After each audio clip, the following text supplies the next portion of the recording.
Three friends boarded Disney's Galactic Starcruiser to seek their destiny and emerged as heroes of the Halcyon. Welcome to Heroes of the Halcyon, an unofficial podcast about Disney's Galactic Starcruiser. I am Galactic Starcruiser Superfan Drew, and with me is... Superfan Martin. And Superfan Christine. And tonight, Martin, what is our topic? This is our What Would We Do Differently at Starcruiser episode, and it's been 2 months since Starcruiser opened, and we went on one of the first voyages, and in that time, we've thought obsessively about Starcruiser and come up with a list of things that we'd like to see done differently as the storylines could change, the retail opportunities and the experiences could change, and let's kind of take a deep dive into what would we do differently? Well, just like old McDonald said, Martin, don't give away the farm just yet. Come on, man. So we broke our list of possible changes or things that we'd like to add to several different categories. The first one I'm going to talk about is some things that might be fun to do on board the voyage. The first one that's kind of like the low-hanging fruit is, man, I wish there were more sabacc tables. Yeah, for sure. Absolutely. I mean, I never got a chance to sit down at one. It was, that table is constantly busy, right. and I get it. This isn't a criticism of the sabacc table, and I'm sure they're hella expensive, but man, if there was just one or two more tables, maybe a few more games could be played. Right. Yeah, even if, during non-meal time in the Crown of Corellia room, could they put some tables there or just anywhere? I'm not sure that they could fit more in the Sublight Lounge, but I would have loved to have sat down at one, and I never had a chance.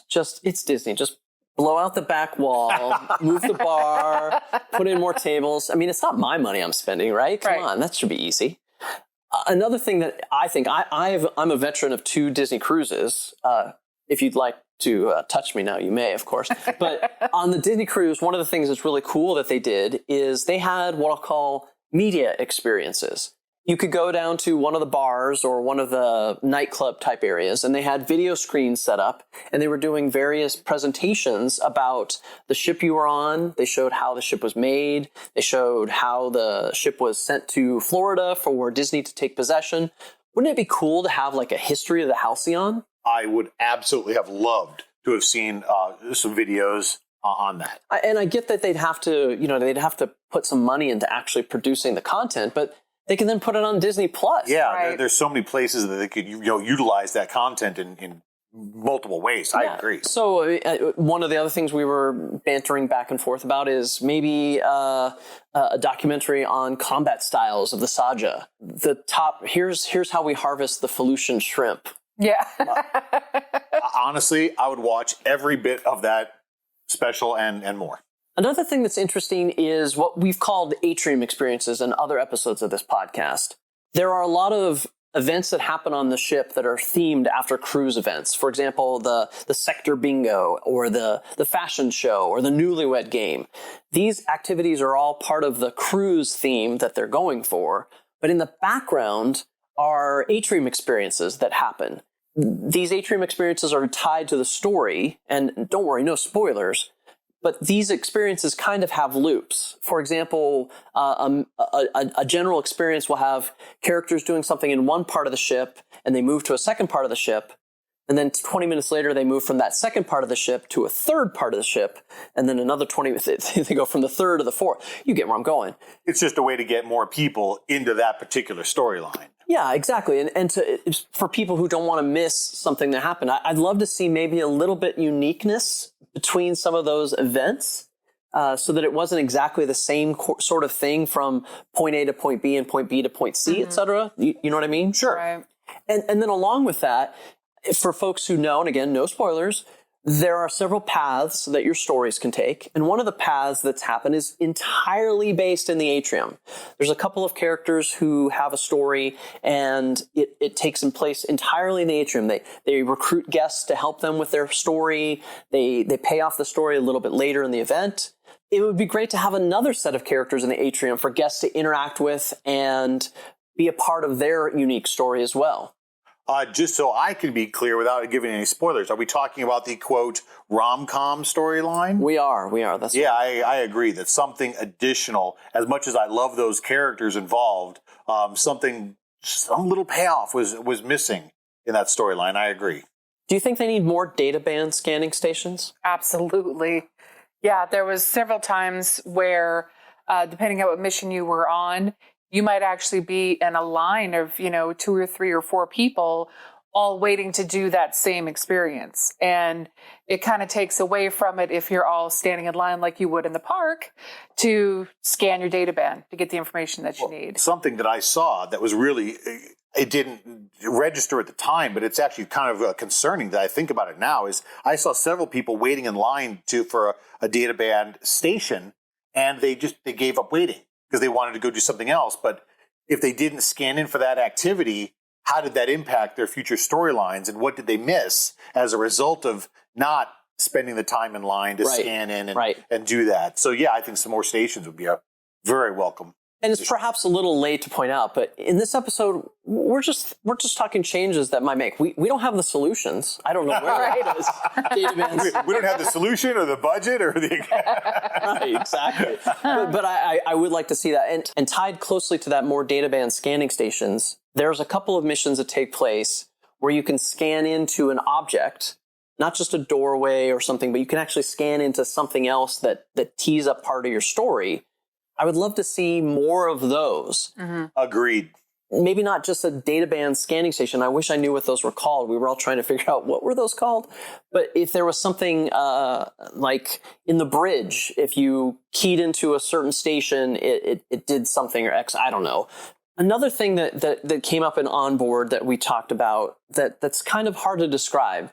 I love the missions, and we all did. Sure. Right. We are fanboys and girls, but super fan boys and girls, and we love the missions. But I would like, there were a few missions that were what I'll call high caliber missions, where they weren't just virtual fetch quests, where your amount of credits was incremented by 1,000, pretend currency. But there were some actual missions where we had to give something to somebody, or we had to get a piece of collateral, or we had to talk to somebody to actually get the next part of that mission. I get that it's difficult to pay actors. I get that down on the planet's surface, maybe the cast members aren't super excited about also putting on their actor faces and being part of it. I get that. But I'd love to see some more missions where things happen in a more complicated manner than just virtual fetch quests. Mm-hmm. Yeah, you go find where this crate is and scan it. Like, for instance, outside one locale in Galaxy's Edge. Nice censoring yourself there, Martin. Yes, I caught myself at the last moment there. Yes. You did actually have to talk to a person, and that person was very in-universe, in character, and they did hand you a piece of, collateral material that you had to take and scan and do something with, and that was actually a super memorable thing, and really a low-cost item for Disney to add, and I would have loved to have seen more of that. And I get that, again, you're going to have variances in experiences. For example, we had a really good experience with our bartender, our server at Oga's with something. Mm-hmm.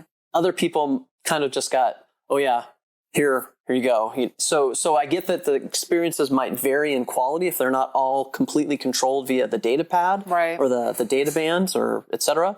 But just more of those would be cool. Another thing that would be cool is we didn't spend much time in engineering, shockingly little. I spent almost no time in engineering, by pure happenstance. But just watching some of the videos, again, I'll stop putting this disclaimer on, no spoilers. There's a tactile experience, and when you do something to this panel over here, something over on that wall does something. There's something nice to that. I would love it if on the planet's surface on Batuu, there was a room you could go to at the Droid Depot. Oh, wow. Where on a mission or something, you had to go do this one thing. And maybe it's at the far end of certain missions so that not everybody would do it. Mm-hmm. But just something as a nice reward with a tactile escape type room. That's something I think would be neat. Yeah. Well, we do know that they're adding the Bounty Hunter station to Galaxy's Edge for the Magic Band Plus. This year. So we know that they can add extra spaces or repurpose existing spaces, but that I would absolutely get behind. Something extra on Galaxy's Edge, like the engineering escape room experience. A final thing that I didn't write down on our tracking sheet that we talked about earlier that I think is low-hanging fruit is the characters that you meet on board. One of the top ones that I think would be nice is another droid or two. Mm-hmm. Did you see the second droid that was in the concept art, Martin and Christine? I did, yeah, but I didn't see them on board anywhere, and I would love to have seen some variation with that. My guess is that was a budget cut, and I get it. There's still merchandise apparently you can get in the merch store that has that droid that you can see what it used to look like. That's cool. Another stand-up character. By now, the Rhodian has got to be famous, Wani. She's spectacular, and she looked real. An absolute highlight. Yeah. Wouldn't it be great if there was another alien? Absolutely. And again, it doesn't have to be a main character, just another alien to, again, help you feel like you're truly in a Star Wars experience. What's an alien character that you would love to see on the ship? I mean, obviously, Hondo would be an amazing add to it. You know, Hondo's already a big part of Galaxy's Edge, so it would be wonderful if they were able to somehow piece it together where he either needed to come on the ship or, you know, he and his band of pirates tried to get on the ship and, you know, however they wanted to piece it together, but having Hondo come on board would be spectacular. I will say that a live action Hondo Ohnaka on that ship would be an absolute grand slam for me. And really, that requires some significant makeup, but I don't think it requires the kind of prosthetics and animatronics that Wani would require. But a Hondo Ohnaka, for me, absolute out of the park grand slam. Yeah. And it could be multi-use. Because again, why not have him walk around the park too?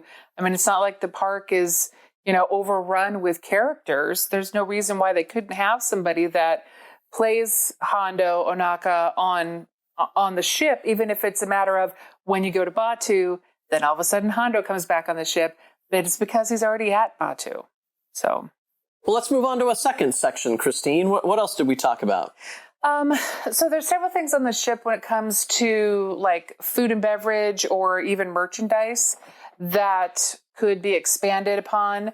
Alcohol pass was one of the first things we thought of. Absolutely. Disney cruise right there. Sure. I mean, on some cruises, they have like an unlimited where if you pay $70, you can have all the beer you want or something. I don't. Well, I like that actually. I don't need that, but I mean, they could limit it so they still keep that kind of family-ish appeal. You know, a 2-drink minimum. I mean, that would be fine. At least it would give you the opportunity to possibly experience some of the drinks that you wouldn't necessarily order for yourself. Sure. Right there. Even if they had, you know, they've got several pieces of glassware that they sell either when you're in the bar or through the gift shop. Include a glass with it. Charge, you know, $50, $60, $70. 2 drinks in a glass. Sold all day long. All day long. I'm going to put that on a T-shirt. Two drinks in a glass. That's and on the bottom, all day long. Well, one of the other things we talked about too, especially when it comes to merchandise, and again, I go back to the phrase of low-hanging fruit. How about a Gaia CD? Oh my gosh. The fact that they weren't selling Gaia CDs is absolutely unbelievable. I mean, we went to D23 in, what was that, 2019, the last time they held it, and we went to a panel on the music of Galaxy's Edge.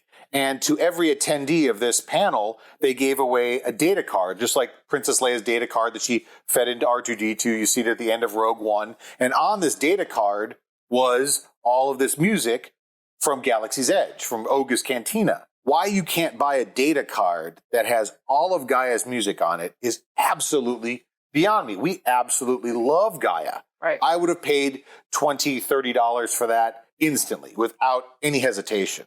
And again, one of Gaia's songs is on that data chip. Yeah, unbelievable. That was 3 years ago. That's how far in advance they were already working on Gaia. So the fact that we didn't have a CD whenever we first walked in doesn't make any sense at all. That actually was a stunning moment for me, is when we went back and looked at that data card and saw how long their long game was. That they had Gaia 100% planned out, recorded, and on this thing from 2019. Yeah. These Imagineers are absolutely the best in the business. The other thing we talked about, too, is a little bit more merchandise. Simple things like we talked about the glassware already. The dinner that we had some really neat, I guess you would call it bento trays. Oh yeah, the bento trays that they had at the buffet. Those were cool. Right. Yeah, that would be amazing. They felt like space trays. Space trays. Yeah, that would be fantastic. Costumes. They did have a couple of costumes whenever it first started. A lot of the kids' ones, it would be nice to have in adult sizes. Sure. The captain's jacket and the captain's hat, or even the engineer, yeah, his jumpsuit, even if it was a different color or something to differentiate you from the actual cast members. Right. How fun would that be? Yeah, I mean, I get that they don't want to confuse, a bunch of adult, guests with, the engineer character. But yeah, different color jumpsuit, different color, captain's uniform. I would love to have an official formal CSL outfit. That would be amazing. I would have bought that. Absolutely. Yeah, for sure. Yeah. And for me, the variety was somewhat limited. There was, basically Bail Organa's costume that he was wearing essentially, and there were Jedi robes, and actually, I think that was pretty much it. There was some dresses or formal wear for women. For women, yeah. Yeah, didn't they have Leia's the Amidala cloak and the Leia dress, cloak, and and again, it was all. I'm very satisfied with the quality of the merchandise. They just needed a wider selection of it. And what about action figures? Oh my gosh! I'm looking at a wall of around 300 Star Wars action figures I've been collecting over the past 45 years. I would have paid anything to have a set of Starcruiser action figures the minute I walked off this. I mean, they do have a kind of an interesting problem of the face characters. We do know that there's multiple actors playing the same roles on different cruises. So, what does you make a Wraith Cole action figure look like? We know what Wraith Cole looks like to us because we had a specific actor on our voyage. The next trip, they had probably the different. We've seen 2 or 3 Wraith Coles. What do they make that character look like? But even if they didn't want to do action figures, do a PVC figure set like they sell at the Disney stores, or what used to be Disney stores. The 8-pack of PVC characters for $25. Give me something that's got these amazing characters, and I would have put down money for it. Right. And they could sell it at the store when you get off the ship. Yeah, I will say, I love the fact that the merchandise on board the ship is all in universe, and the merchandise for Starcruiser is when you're leaving. I love that differentiation. Good point. There just wasn't enough character. I want to buy a Wani shirt when I'm leaving. I want to buy, a Gaia's tour shirt? A Gaia's tour shirt. I know Dan when I'm leaving. On the Dano channel has his Gaia tour shirt. It was awesome. Yeah, that was fantastic. Yeah. It would be cool to have an in-universe one too. Right. That'd be cool. 100%. I would have loved that. Great idea. Yeah. We also talked about the captain's table. There's only 2 opportunities for you to sit at the captain's table. It would be nice if either they added additional tables to maybe where the captain, spent a little bit of time at each one, or they had another sit-down meal that had another opportunity, breakfast or something like that, which had another opportunity to sit with the captain. For us, because of the paths that we all took, we didn't spend any time with the captain, which was kind of disappointing in the end. I would have loved, and even the captain, when she came up to us at the last night, she even noted that our paths didn't really cross, but we're so glad you're here. I would have loved to have had some FaceTime with the captain, but even if we didn't get captain's table, have an upcharge ability for us to get the captain's table extra entrees. That way they could get an extra $20 per person, and we still get these extra courses. We just don't get the captain's table experience. Right. But I would have loved to have had the expanded dinner selection. Yeah, just to try all the foods. If you're going to have, the level of chefs that they have on the voyage, it'd be great to have the opportunity to test all the food. And that way the exclusivity isn't the food, it's the captain's table experience. Right. That's super limited. Expand a piece of it, upcharge, instant sell. The captain's menu. The captain's menu. Right, exactly. Perfect. Would you like the pollution lobster, sir? Smitty, that's a great idea. You're hired. So one of the things that we found out about, unfortunately, after we got back, is that there's actually secret merchandise that you can get on the ship. You go to the gift shop, you talk to one of the people that work at the gift shop, say a couple of the right words, and bingo bango, cool merchandise. It would be fantastic if they did that not only on the ship, but also on Batu. Whenever you go to Galaxy's Edge, some of the missions that they send you on, if they were more interactive to where you actually had to talk to a person instead of scanning a crate or a droid or whatnot, and you actually got something in return. Nothing expensive, just something simple. A little pog, a little coin, something. That would be fantastic. Something that's more specific to your cruise and that is special just to people that are on the cruise. So would this be something like a gift that you get that's secret, or would it be like a selection of merchandise that you can choose from and buy because you knew the right code phrases? Yeah, no, not necessarily. Not anything that had like high cost to it, high value to it or anything like that. But say you're on Batu and part of your mission was to go talk to the person that owned the creature shop. And you go to the creature shop and part of that conversation, you're supposed to get a specific coin. Okay. That you can take. Well, that coin is a keepsake. It's still part of the mission, but it's something specific that's either to Batu or to the Starcruiser or something that's specific to your voyage. And it really works for Disney, too, because it makes sure that you get into that retail location. Right. So win, win, win. I'm going to take that a step further. Is like I'm curious what the rate of people that are on Starcruiser that say go to Savi's during their Starcruiser voyage. And my guess is that it's pretty low, because my guess is that a lot of people that are on Starcruiser have already been to Savi's lightsabers one or more times. We know we have. We got lightsabers all over from Savi's. I stepped on one in the bathroom. You stepped on one. But like, for instance, what happens if they had a special Kyber crystal at Savi's that you could only get on Starcruiser? That you could get at, if you were a Starcruiser guest. That would absolutely get me to plunk down the other, $125 or whatever it is for another Savi's lightsaber. If I could get a special Kyber crystal that's a different color for Starcruiser people only, they'd absolutely get me there again. Right. A special droid personality chip. I mean, I've built how many droids? We're looking at, there's 4 droids just right here that we built at Droid Depot. I stepped on one in the bathroom. You stepped on one in the bathroom. You son of a biscuit. But if they had a different personality chip for Starcruiser people, wouldn't take up a lot of retail space. It wouldn't take up a lot of storage for them to, again, it's just a way for people that have already spent money building lightsabers, building droids, get us back into that space and do it all over. And kind of along those lines, not only, the specific retail possibilities on Batu, but just, I hate even putting this, a bug into Disney's ears per se, but more paid opportunities. Oh, Bob, we got another idea.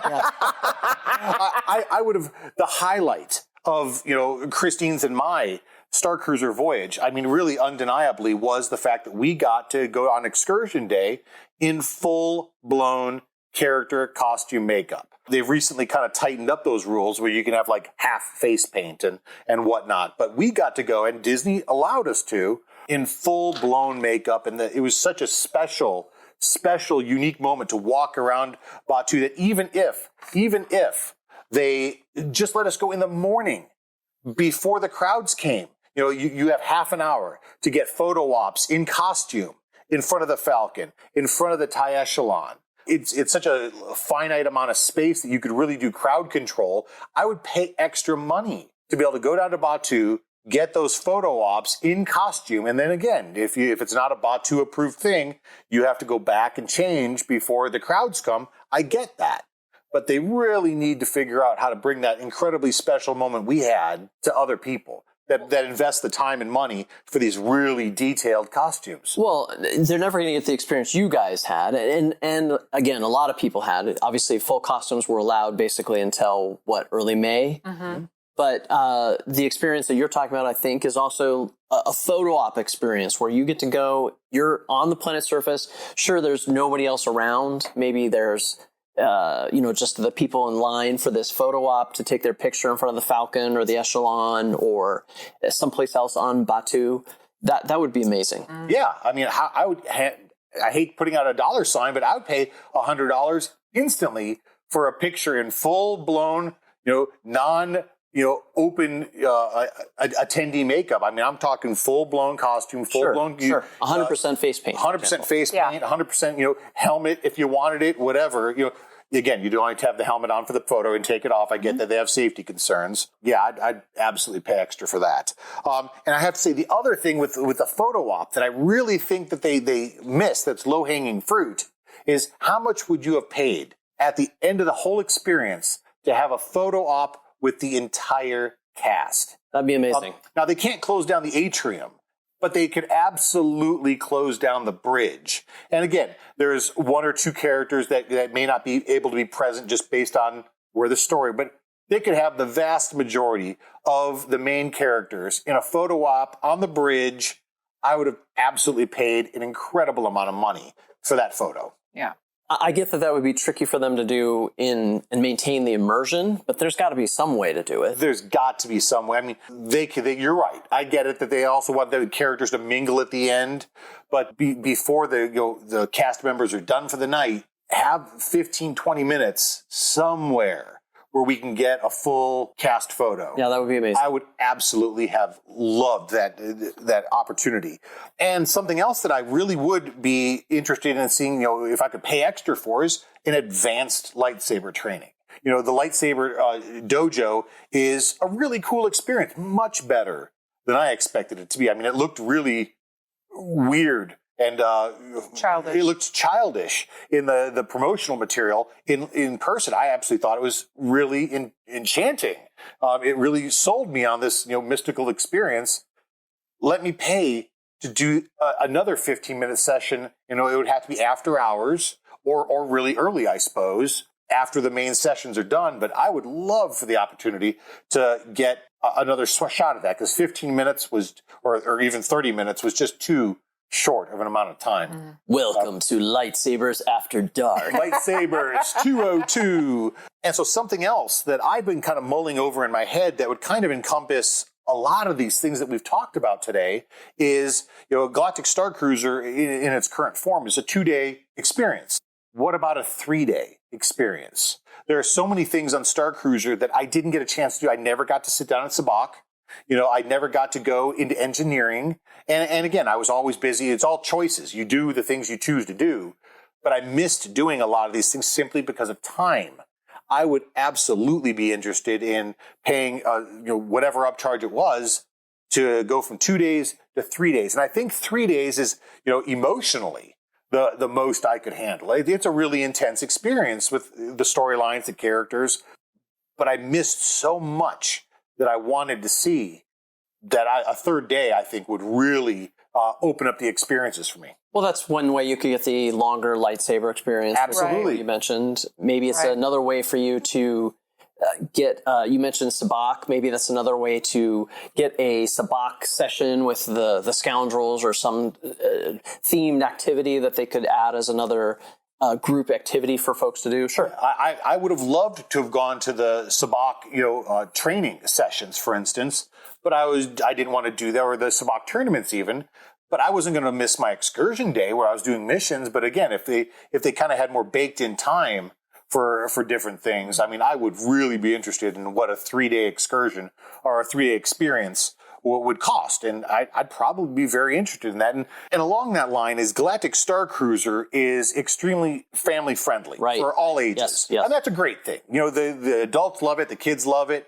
But we couldn't help but notice that, the small number of really small children did end up taking a very significant amount of time from the cast members. And you understand why. I mean, they kind of have to modulate their performance to talk to, a specific age group and whatnot.